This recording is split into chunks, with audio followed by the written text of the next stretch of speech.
تہجد کے وقت ان کلمات کو، ان اسما کو اگر آپ پڑھتے ہو تو رزق کی تنگی ختم ہو جاتی ہے۔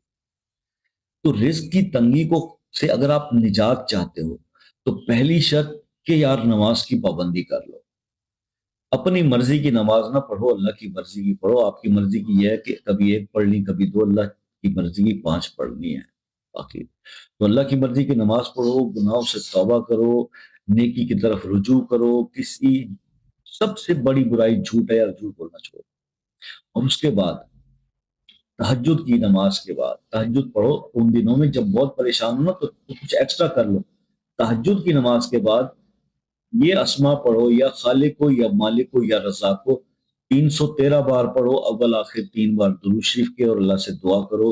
آپ کا رزق کھل جائے گا، تنگی سے نجات مل جائے گی۔ آپ